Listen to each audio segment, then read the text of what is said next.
So, hi guys! Welcome na naman sa isang video. So, nire-review ko po yung aking DJI Neo. So, try ko po sana sa open space, kaya lang, I'm restricted. So, ganito po yung makikita nyo pag ito ay restricted. So, meron po siyang red label sa taas.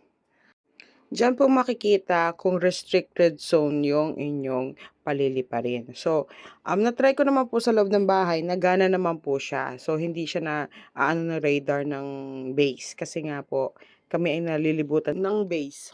Ayan, sa Cavite City, puro base po yan. So, Naval, Air Force, tapos yung bahay pa ni Mayor, siguro malapit, kaya wala. Restricted talaga. So, tatanong ko muna po. So, nag-search po ako ng mga places na pwede. Yan po yung mga pwede. So, dun po ako pupunta. Tatry ko rin po. So, ayan po, makikita nyo.